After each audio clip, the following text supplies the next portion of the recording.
Challenge करते हैं, challenge 5 crore का गाना बनाकर दिखाओ और 9:30 बजे रात में डालकर दिखाओ। और उसके बाद 10 को व्यू नहीं, 10 को व्यू समझा था कोई अगर 5 लाख के गाना लाओ तो 5 लाख के तो ओकरा के 20 दिन पहले से प्रमोशन करे ला लोग। 20 दिन हमार पहले गाना से। होता है। हमार गाना होता है सुबह में छोड़ लालू के भर दिन बाजी पवन सिंह है फेरा में ना रह सब कुछ पैसे ना है एगो इज्जत होला फैंस के मानलन ए चलते 5 करोड़ को गिफ्ट देलन उ गाना 5 करोड़ मैंने वसील ली वो नजरिया एकदम वो नजरिया से निकलने पड़ेगा ना लेकिन फैंस के अपन कहले रहन के हम खुशी देंगे भोजपुरी में उसको नचाएंगे जिसने आप लोगों ने भी सोचा नहीं होगा वो काम कोई लो किसी का हिम्मत है तो 5 करोड़ का गाना लाकर 5 करोड़ छोड़ा ना महाराज 1 करोड़ के गाना लाके 8 बजे रात में अपलोड करके दिखावा लोग, रिलीज करके दिखावा लोग, तब माना।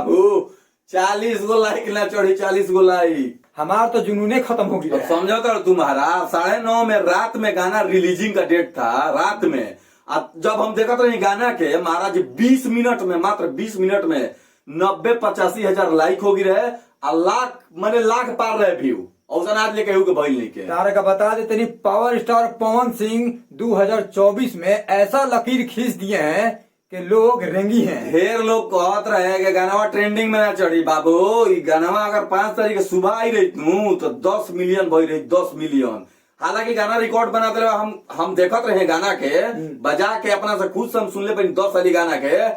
55 से 56 मिनट में 1 मिलियन क्रॉस कैले बा। हाँ, ये भी ना देखा होता है तू समझा था मतलब कि हम देख ले रहे कि 46 मिनट में 90,000 लाइक 1 मिलियन 54-55 मिनट में क्रॉस हो गया है। 2024 में भैया एक तो बॉलीवुड का सोनी लियोन को नचवाएं और दूसरा लकीर मेन सेक्शन में 1 नंबर पे राज कर रहा है। उसे ना हुई सबके उसे ना हुई बाबू एक इन लोग कहत रहे ट्रेंडिंग में गाना ना चाहिए 1 प 2 प 3 प 4 प ना चढ़े पवन सिंह के डायरेक्ट 1 प वो मेन सेक्शन में गई मेन सेक्शन समझ जाए। लाइक के बात कर लेवल जाओ तो बाप रे बाप फाड़ू लाइक भाई दो लाइक के तो हटा था बातें हटा था हम तो देखत रही लाइक के तो बातें तू हटा दो टाइम के तू देखा टाइम के रात में 9:30 में पावर स्टार पवन सिंह की ये वो खासियत उनकर फैन 24 घंटा एक्टिव रहन 24 घंटा। बस अगर गलती अगर दे दिया जाए तो तनी मैनेजमेंट के गलती रहे ये गाना कहीं लेकिन सुबह छोड़ल चाहत रहे कहीं ना कहीं गाना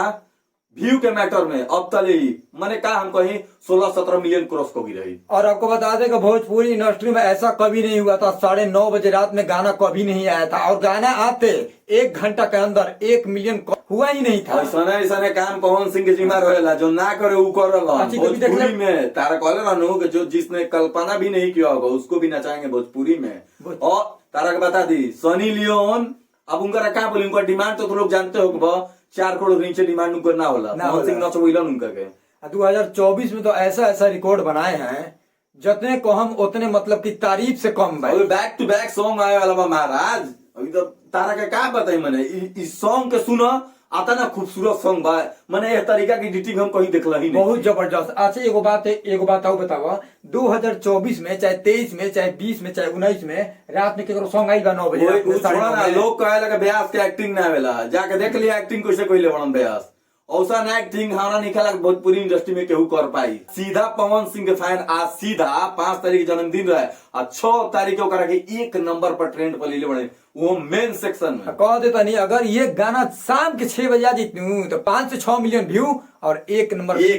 मेन में हो जाए। एक से हंसती गई रहा नहीं दिस डैट बहुत माने जम के पार्टी भइल हो जाए।